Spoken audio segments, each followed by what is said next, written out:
Tonight on Chat News at 5, it's an extra special day. This is National Indigenous Peoples Day in Canada as we recognize and celebrate diversity and cultures. And warmer and drier. This first week of summer will begin with a lack of rain. Plus in sports, Canadian tennis star Denis Shapovalov says no to the Tokyo Olympics. From Medicine Hat, this is the Chat Evening News with Dan Reynish.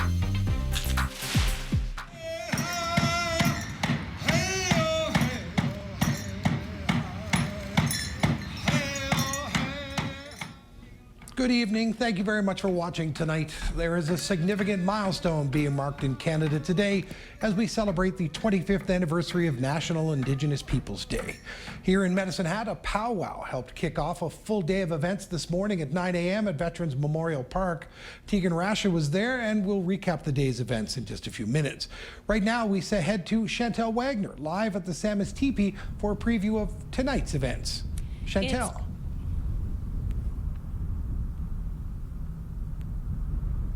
It's quiet at the teepee right now, but in less than an hour, people will be starting to trickle in for the National Indigenous Peoples Day celebrations. And joining me now is Brenda Mercer, Cultural Coordinator with the Meowsin Friendship Center. Thanks for coming out today, Brenda, before things get going. And what's the importance of Indigenous Peoples Day, and why should we celebrate? I think right now, because we're, after the children were found from the residential school, I think it's really important that people come and learn the history of Canada, our history, because it's Canadian, it's not just Indigenous. Right, and that was kind of my next question. With the 215 discovery in Kamloops, is today more impactful than maybe other? Technical difficulties are keeping us away from Chantel Wagner at the Samis Teepee. Chantel may join us again in just a brief moment, but first let's head to Tegan Rasha with a recap of what started the day off on this National Indigenous Peoples Day in Medicine Hat.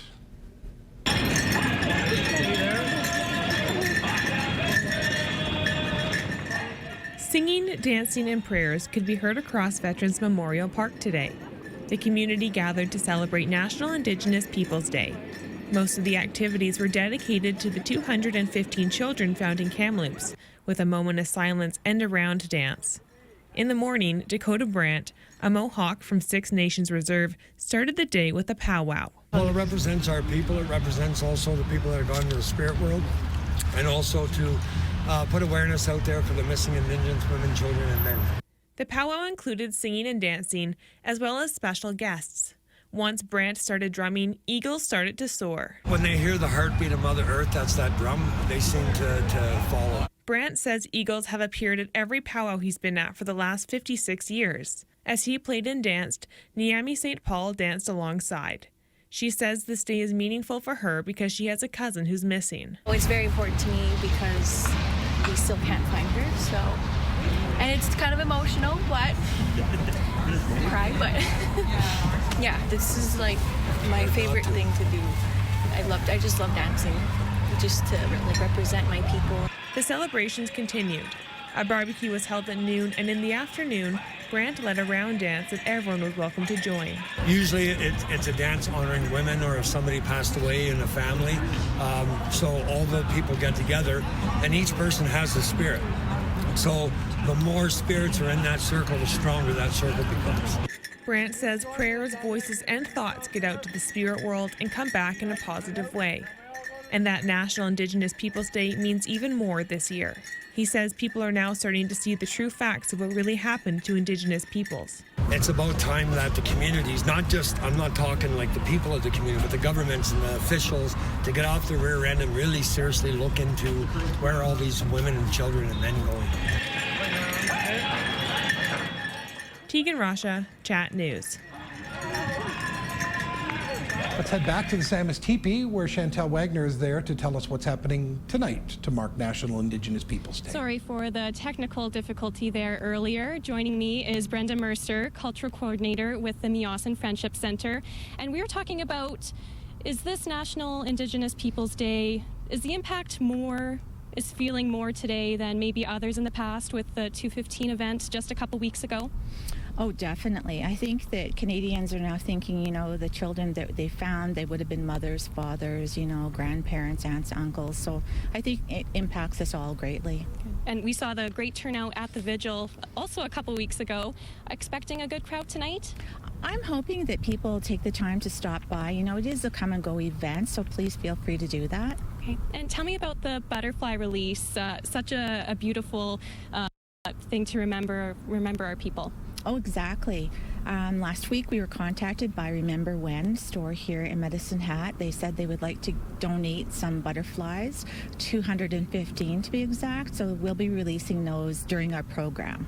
Okay, and now that's to honor survivors of residential schools and to also honor those who we have lost? It is, definitely. So I feel like that's going to be a very emotional time, and we'll be checking around just to make sure that, nobody is left crying by themselves. I wouldn't want that to happen. Right. And what else is planned for tonight? We have some drummers and a lot of things. Oh my gosh, we have some local artists who are bringing their work. So if you're looking for beadwork or some bannock maybe, this is a place to stop by tonight.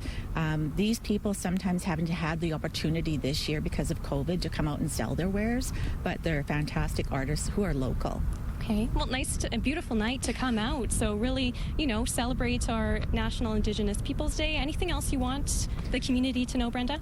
No, I think that, we really want everybody to come out and join us. We come and approach us, we don't be a stranger.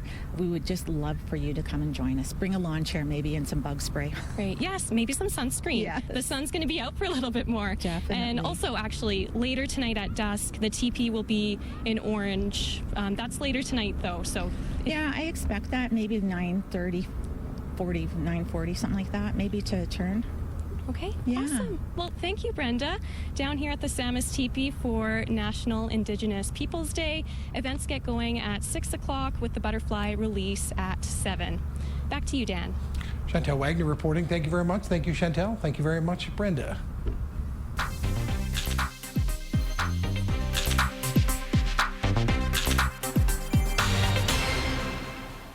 As you can see in that shot from the Samus Teepee, it is a nice day out there. The wind not that strong, only from the west at about 17 kilometers an hour.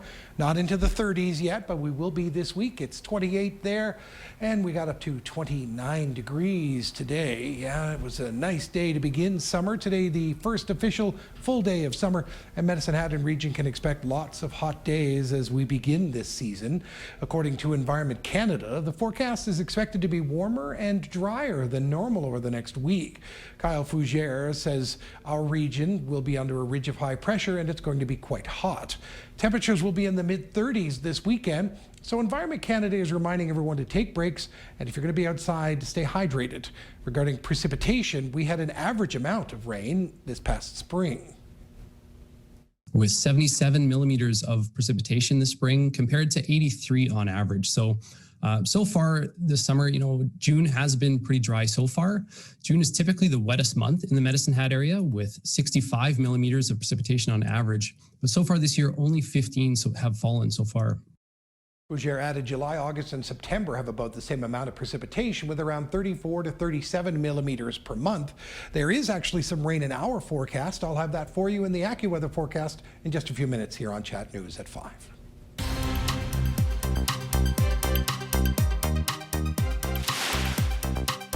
Coming up, anyone needing a hotel room in Medicine Hat this summer should expect to pay less than in the past.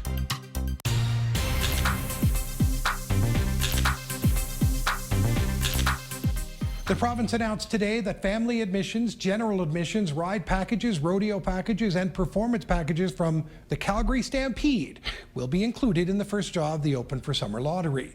The first draw is open to all Albertans 18 and over who have received at least one vaccine shot. Eligibility for that draw closes at midnight on Wednesday. The province-wide lottery also includes 3 draws for $1 million and 40 travel-related prizes. Winners of the first draw will be announced on Canada Day. AHS also announced today. It is offering no appointment walk-in first and second doses of the Moderna's COVID-19 vaccine. That's happening in Medicine Hat and Lethbridge starting tomorrow. Higdon Hall in Medicine Hat tomorrow to Friday from 9 a.m. to 7 p.m. Lethbridge at Exhibition Park tomorrow to Friday from 4 to 7:30. Bring your Alberta healthcare card if you have one, along with photo ID. In Alberta today, active COVID case numbers are below 100 for the first time since last fall. There are 60 new COVID cases being reported in Alberta today. That comes from 2,822 tests for a positivity rate of about 2.1%. Right now, there's 214 people in hospital, 56 in ICU, and 2 more Albertans have also died from the virus. There are currently 2,003 active cases across the entire province. Medicine Hat has 21 active cases of COVID-19 right now. All of today's numbers can be found on our website. Just head to chatnewstoday.ca. Alberta's move into stage 2 of the summer reopening plan put live music back on the menu at clubs and pubs around Medicine Hat. The management at 2 of our city's most popular live music restaurant venues wasted no time filling their calendar. The Yard has hosted live music each of the past 2 weekends and has a full slate of musicians this coming weekend. Ralph's Texas Bar and Steakhouse will have music in early July on the patio and has a show on the big stage indoor Stampede weekend. Both feel the venues have been too quiet now for far too long. We're so excited to be back open for our second season, and to have the live music back. It just creates such an atmosphere that you don't get with a Sonos speaker and hey Google, change to the next song, right? That live music, that live interaction just creates such an atmosphere that I think we've all really missed. Crazy excited. The dance floor has not been open since March 2020, so it's been almost a year and a half. So a little nervous because it's new business again, and we're just ready to have everyone back. So we're getting ready. We've got everything started. We got to updated our sound system to everything, so we'll be ready to go. Both Hopkins and Hayward are looking ahead for shows months down the road. Residents in Cypress County's hamlets have been dealing with a rise in feral cats. After a number of complaints, an organization is coming in this week to try and contain it. With more, here's Tiffany Goodwin. Laying comfortably in his owner's arms, Tiggs feels right at home. But the fact he has a family to call his own is a matter of luck after he's found abandoned 4 years ago. It was actually in the back alley, and literally just heard the vehicle drive by, and then we heard this cat going back and forth and starting to cry out, meowing and trying to go back and forth, trying to find out where it is. And then we decided, I was actually the first one to go outside and grab the cat, gently bring it in, and we fed it. Ori Taylor lives in Irvine with his family and says stories like Tiggs are not unusual. Feral cats have become an issue for some time. I do think people do just, in Medicine Hat and area, do just come to Irvine and just drop off cats. And I'm saying not like feral cats, but just drop off house cats. Across town, stray cats are the norm here. On this side, on the south side of Irvine, there's got to be at least 50 cats that sort of hang out on South Fairway Avenue that sort of take the whole strip off. The issue has become so rampant, Cypress County is calling on the help of the Canadian Animal Task Force to get the cat population under control in Irvine, Suffield, and Walsh. We figure between the 3 hamlets that we'll be working in that there's going to be an estimated 200 cats. It's hard to say because, of course, cats do move from area to area. As for why there are so many cats, the task force says cat abandonment in rural areas is a factor, but there are other reasons too. The very basic piece is ensuring that cats are being spayed or neutered. And sometimes it's just from community members themselves who allow their cats in and out of their homes and they don't spay and neuter them. And that mom cat has a litter of kittens under someone's shed, and then those kittens end up being semi-wild because they have no human interaction, and then the cycle just continues. For 3 days this week, the Canadian Animal Task Force will be trapping, spaying, neutering, and vaccinating cats. The goal is to eventually create a healthy cat population over time. Some of the cats who don't do well in a home environment are released, but others have the opportunity to be rehomed, so that just like Tiggs, they'll have a new loving family all to themselves. Tiffany Goodwin, Chat News. The desire to travel is being felt again as Alberta reopens for the summer, and local hotels and motels are already noticing an increase in phone calls and web traffic. With most restrictions being lifted as of July 1st, local operators are expected to be busier than last summer. Leisha Ammon with the Medicine Hat Accommodation Association says people looking to visit friends and family at the end of the pandemic should lead to increased business. And she says visitors should also expect to pay less for their accommodation than they have in the past. You know, most hotels have significantly dropped their hotel rates, and we don't expect that to change. That's one of those variables that is very difficult once it decreases to increase again. So although it may increase by like $1 or $2 over summer, you're going to be getting rock bottom rates. There's no doubt about it. Ammon says the current average room rate in Medicine Hat is around $90 per night, whereas the rate was averaging between $120 3 to 4 years ago. She advises people to firm their plans early while selection and availability are the best. Let's take a break here on Chat News at 5. We'll be right back with much more, including the AccuWeather forecast for a really warm week that does have a chance for some rain. We'll be right back.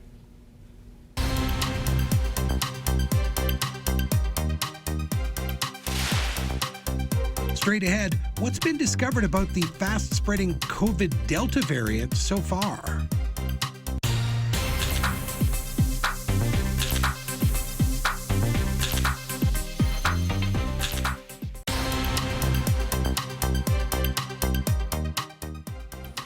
There was another step made today toward a return to the ability for Canadians to travel. Starting July 5th, most international travel restrictions for Canadians, permanent residents, and certain foreign nationals who are fully vaccinated will be lifted.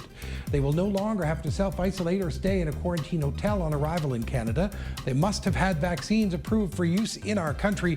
Children under 12 who are not vaccinated will be able to travel too, but will still have to quarantine at home for 2 weeks. Coming up in about 15 minutes here on Chat News at 5.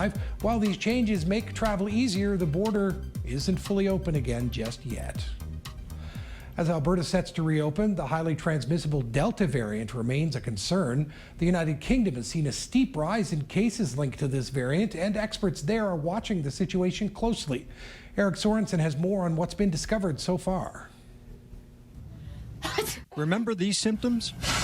Headaches, runny noses, sore throats, they're making a comeback as common symptoms of COVID.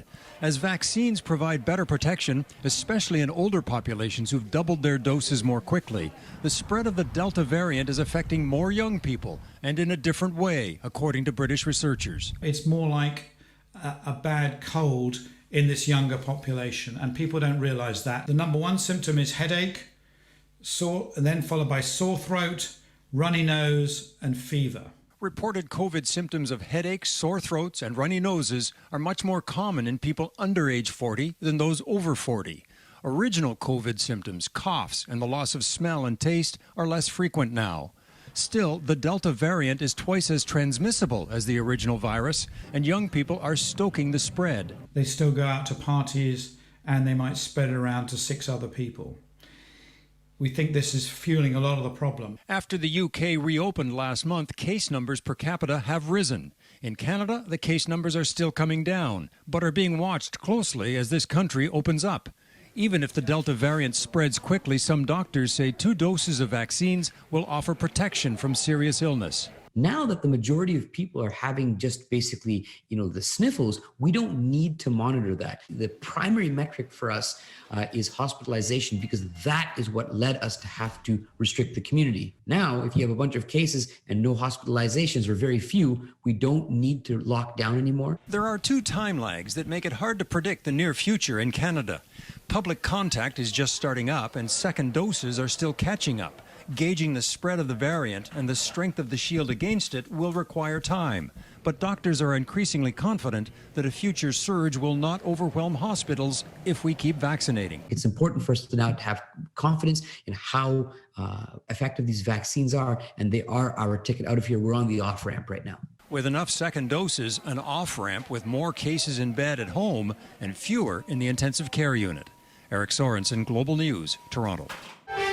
Chat Weather, brought to you by Design Flooring Center, with you every step of the way.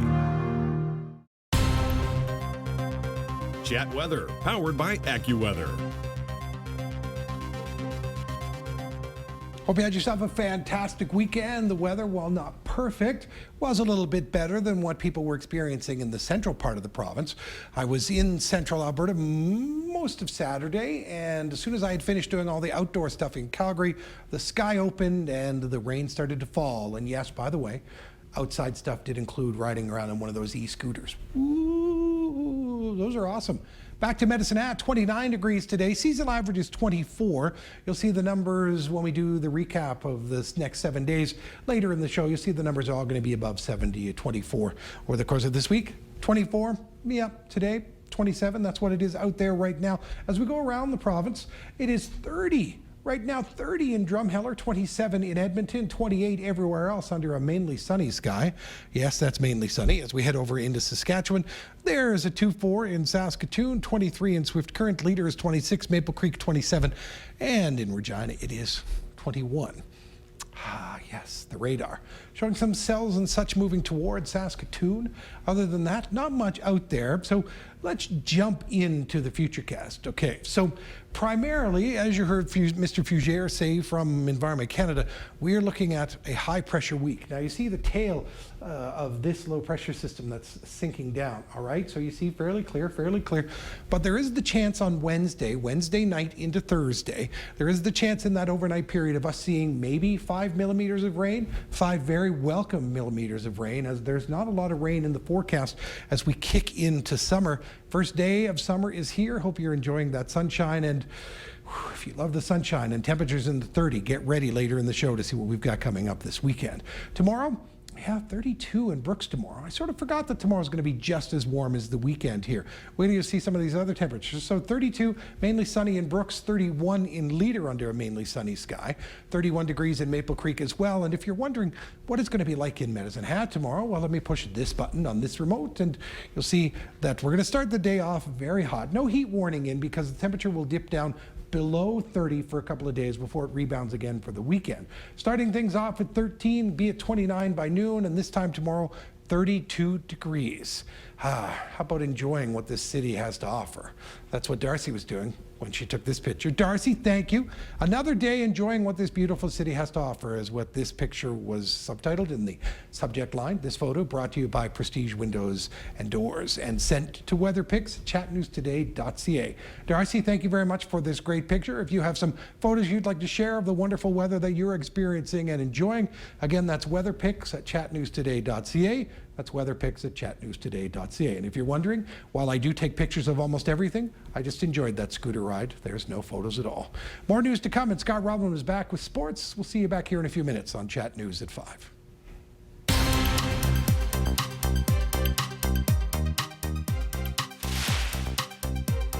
Still to come, if you are trying to make plans for trips to other countries in the months ahead, you're likely to hit some obstacles.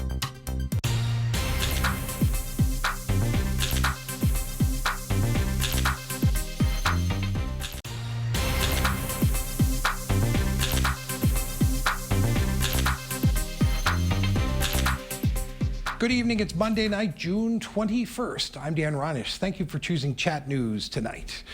Starting July 5th, most international travel restrictions for Canadians, permanent residents, and certain foreign nationals who are fully vaccinated will be lifted.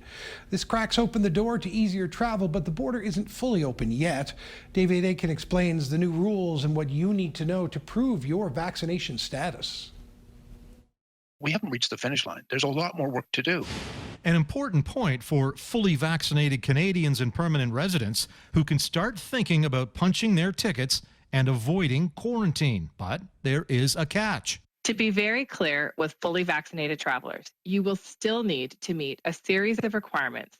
Requirement 1, you must use the federal government's ArriveCan app on your smartphone. That app is mandatory and has already been used 2 million times. Our ArriveCan app has proven to be a very effective application. Using that app, enter your travel history for the prior 14 days. Enter confirmation of a negative PCR test taken before you return to Canada. Then, upload digital copies of your proof of vaccination. And right now, the only vaccines Canada will accept are Pfizer, Moderna, AstraZeneca, and Johnson & Johnson. no others. It is the traveler's responsibility to plan ahead, to understand their obligations, and to ensure that they are eligible. You will also have to carry a paper copy of your vaccine proof. Upon arrival in Canada, you must take another PCR test. Do all that, and if your tests are negative, your reward is at hand. Fully vaccinated travelers will no longer have to quarantine or complete the 8-day test. Now, for everyone else, there are no changes to the rules. The government's quarantine hotels will still be running, and foreign nationals on non-essential travel, in other words, tourists, are still prohibited. This government believes that a prudent, careful, and cautious approach to alleviating measures is what's required. And there wasn't even a hint today of what comes next. When will we move to the next set of restrictions coming off? In fact, industry and travel groups condemn the federal government for not even providing benchmarks or metrics that must be met to move to the next phase of border reopening. It will still be a challenge to navigate all the rules around travel, not just for Canadians coming home, but for those trying to make plans to travel to other countries in the months ahead. From tourists itching to fly to families anxious to reunite, obstacles remain in place. Robin Gill reports.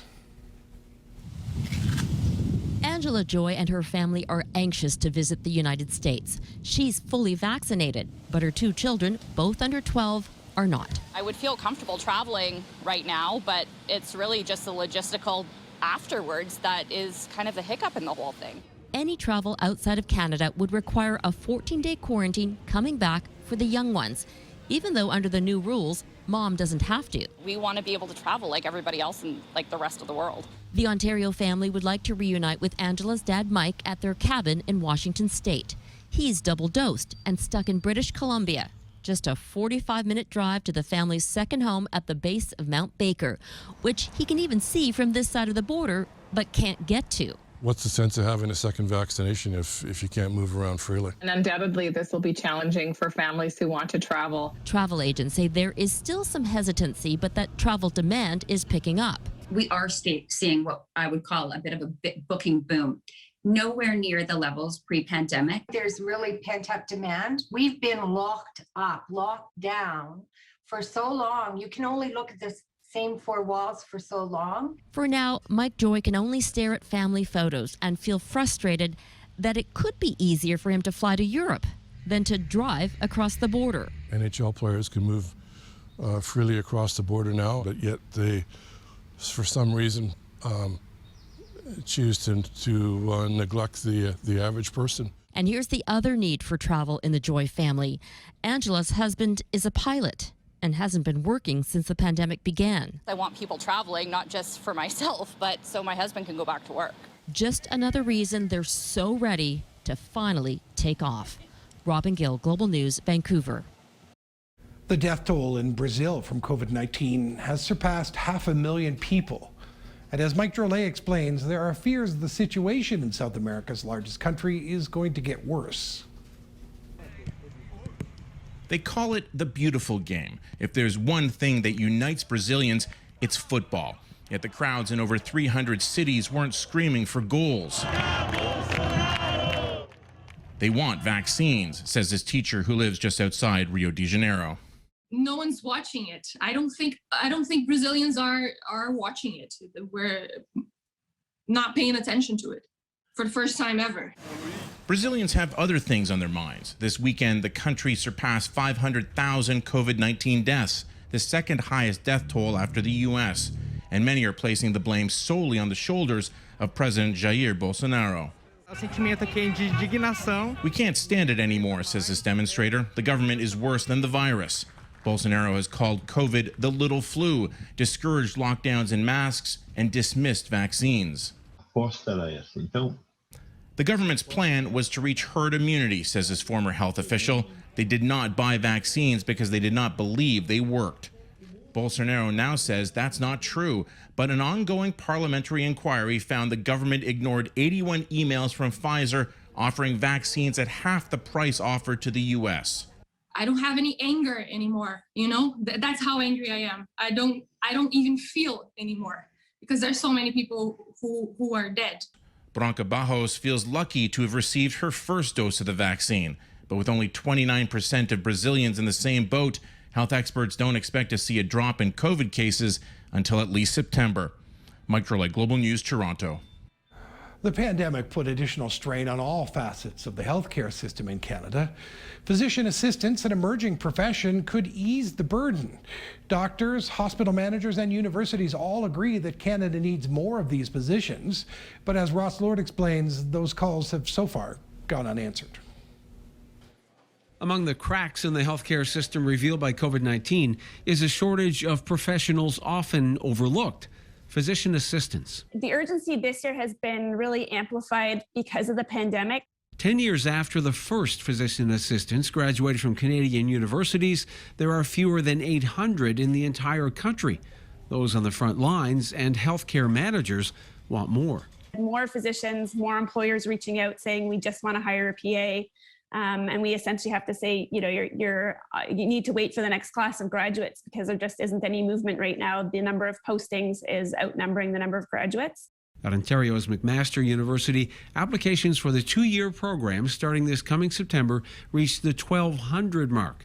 Unfortunately, the vast majority of those students are out of luck because they're competing for only 24 classroom positions. We have been trying to make the case to governments across the country to increase those training spots. But progress has been slow, in spite of endorsements from other professional groups like the Canadian Medical Association. Physician assistants are not a big drain on healthcare budgets. They're paid far less than the doctors who supervise them. We perform complete patient history taking, so understanding a patient's complaint and why they're there to see us that day. We perform advanced physical examinations. We can order and we can interpret medical investigations. We can diagnose. Their profession is developing. More provinces are regulating physician assistants to clarify their scope of practice. But with only 70 PAs being trained per year at 4 universities, they'll have a limited impact in clearing up pandemic backlogs in hospitals and reducing waiting lists for family doctors. Ross Lord, Global News. Scott Rumlin is back, and he'll have a busy Monday sports report for you when we get back here on Chat News at 5.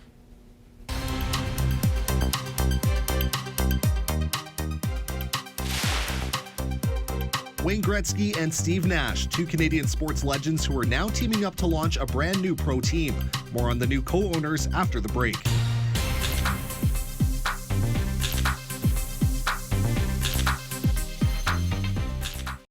Chat Sports, brought to you by the Landscape Depot. Quality landscape supplies. Get creative in your outdoor living space with the Landscape Depot.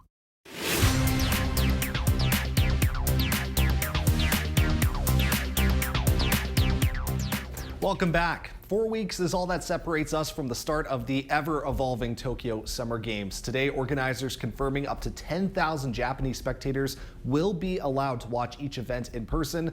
But as Redmond Shannon explains, cheering will be off the table. The COVID-modified Olympic Village is ready for athletes. And organizers say they are ready for fans. Venues will now be allowed a spectator capacity of 50%, up to a maximum of 10,000 people. Well, I got to tell you, my reaction this morning when I heard that was, yay! And I have to do it quietly because it's pretty much what I'm going to have to do when I'm in Tokyo. That's because Team Canada's chef de mission, Marnie McBean, and everyone else at the arenas will not be allowed to cheer. I think to golf, I think to tennis, I think to live theater, that a quiet audience can give incredible gravitas to a moment. And for sure, you know what? People are going to still do, they're going to gasp and they're going to clap and they're going to stomp. The 3-time Olympic champion says her athletes are just happy to be competing after the 1-year delay, even if no Canadian fans will be allowed to travel. I know it's not perfect. Nothing has been over the last 18 months, but there will be witnesses. There will be people present to share in the energy, in the moment. The IOC says not everyone in the Olympic bubble will be vaccinated. For the residents of the Olympic villages, it will be well above 80%. So far, only 1 in 6 Japanese people have received a vaccine dose. And Japanese Prime Minister Yoshihide Suga warns that if infections in the country rise again, events may yet happen without any fans. Polls suggest most Japanese people want the games postponed or cancelled. Redmond Shannon, Global News, London. Canadian tennis star Denis Shapovalov won't be competing for a gold medal next month, announcing on Twitter today that he will not take part in the Tokyo Games. The 22-year-old says, quote, "Representing Canada means the world to me, but due to the current situation, my team and I have decided this is the best decision for everyone's safety," end quote. Shapovalov withdrew from the French Open at the end of May due to injury and is Canada's top-ranked competitor on the men's tour at 12th in the world. She comes through to the wall, and she's done it in 156.19. Canada's next swimming superstar has booked her place for the Tokyo Games. 14-year-old swimmer Summer McIntosh will be among Canada's youngest Olympians this year, if not the youngest. She beat Olympic gold medalist Penny Alexiak in the 200-meter freestyle final at the Canadian Olympic Trials over the weekend. The Toronto teen will be the second member of her family to make it to the Games, following in the footsteps of her mother Jill Horsted, who swam for Canada at the 1984 Los Angeles Olympics. It seemed like the WHL season just ended, but in just under 4 months' time, the Medicine Hat Tigers will kick off preseason action, and like they've done for so many years, their home games will be played in the surrounding area. Medicine Hat's preseason schedule was released today, which will see 4 games played over 2 weekends. First up will be a 4-game set with the Lethbridge Hurricanes starting September 17th, before facing the Swift Current Broncos for a pair. Medicine Hat's home games on September 18th and 25th will be played down the road in Irvine at the local sports complex. The Tigers will officially begin the 2021-22 season on the road October 1st in Swift Current, before hosting the Broncos for their home opener the following night. A key Game 5 between the Tampa Bay Lightning and New York Islanders is set to get underway at the top of the hour. New York held off a late Tampa Bay push on Saturday night to knot up their semifinal series at 2 games apiece and turn the series into a best of 3. The Islanders have silenced Lightning captain Steven Stamkos in this series, who has yet to find the back of the net. But one thing to watch tonight, Braden Point comes into this game with 7 games with 7 goals. He'll be looking to get Tampa Bay a 3-2 series lead. Islanders looking for the win on the road. That will be a 6 o'clock puck drop. The hockey world, meanwhile, is remembering Stanley Cup champion Tom Kurvers, who passed away from lung cancer today. Kurvers spent 11 years in the NHL in the 1980s and 90s with 7 clubs, including Montreal, Toronto, and Vancouver, winning the Stanley Cup with the Canadiens in 1986. A college hockey star, Kurvers won the Hobey Baker Award at Minnesota Duluth and was named assistant general manager of the Minnesota Wild in 2018. Kurvers was 58 years old. Las Vegas Raiders defensive end Carl Nassib has become the first active player in the NFL to come out as gay. Nassib took to Instagram this afternoon to make the announcement, coinciding with Pride Month, adding it's something he's agonized over for 15 years. In a video, the 28-year-old says he felt representation and visibility are important and wants to cultivate a culture that's accepting and compassionate. A 6-year NFL veteran, Nassib says he will also be donating $100,000 to the Trevor Project, an organization focused on suicide prevention for LGBTQ+ youth. 2 of this country's most famous athletes are teaming up as part of the ownership group of the National Lacrosse League's newest franchise. Wayne Gretzky and Steve Nash will be investing in the NLL's latest team in Las Vegas. The pair are being joined in the ownership group by Gretzky's son-in-law and PGA Tour star Dustin Johnson and Brooklyn Nets owner Joe Tsai. This isn't the first time either have ventured into professional sports ownership, as Gretzky was a minority owner in the CFL's Toronto Argonauts, while Nash helped establish the Vancouver Whitecaps soccer club. Las Vegas will begin play in the fall of 2022. And you can't ask for a more star-studded group of sports athletes to lead that group into the National Lacrosse League. Do you remember the Pro Stars? Yes, I do remember the Pro Stars. So you had Gretzky, Jordan, and Bo Jackson. Yeah. And when I heard that this morning, that's what I thought of. The Pro Stars have reunited for a new age. But interesting, Vegas is now getting another professional sports team. So soon they hope to have baseball if Oakland moves there. Oakland and football is already there, and now lacrosse. And hockey as well. I can't forget about them as they're in action tomorrow against Montreal. Everything's kind of coming up Vegas right now in the sports landscape. I can't wait to go to Vegas and watch sports. We'll be right back.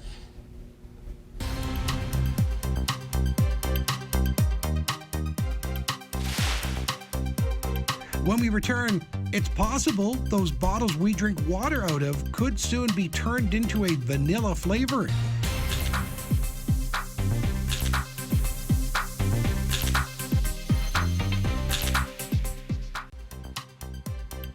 You're watching Chat News at 5. Here's a recap of today's top stories. Canadians from coast to coast to coast celebrated a significant milestone today with the 25th anniversary of National Indigenous Peoples Day. Here in Medicine Hat, a powwow helped kick off a full day of events at Veterans Memorial Park, and a round dance was held at 1 o'clock to remember the 215 children whose remains were discovered as a residential school in Kamloops. Indigenous peoples say this year's event means much more because the truth is coming out about residential schools. Tonight at the Samus Teepee, there will be drummers, fiddlers, round dancing, and a butterfly release for National Indigenous Peoples Day. Today is also the first full day of summer, and Medicine Hat and region can expect lots of hot days ahead. According to Environment Canada, the forecast is expected to be warmer and drier than normal. Kyle Fougere says over the next week or so, our region will be under a ridge of high pressure and it's going to be quite hot. Temperatures will be in the mid-30s this weekend. He reminds us to all take breaks and stay hydrated if out in the heat. For more on these and other stories, please visit our website at chatnewstoday.ca. And if you're out there trying to stay hydrated, you may find yourself reaching for a beverage in a plastic bottle. It's a convenience we've all grown accustomed to, despite its huge toll on the environment. But researchers in Scotland may have found a new high-value product that can come from upcycling bottles into vanilla flavoring. Here's Redmond Shannon with the details. Water, water everywhere.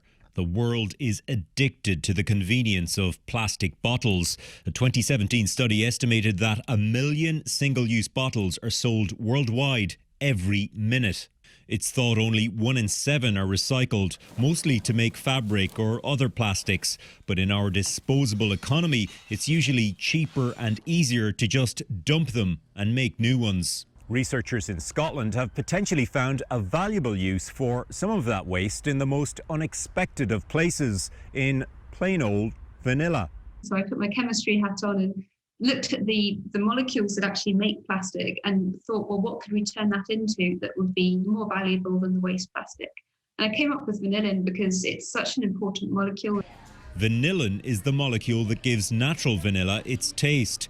The huge demand to use it in foods, cosmetics and pharmaceuticals outstrips the global crop, so it's usually synthesized from petrochemicals, but never before from plastic waste.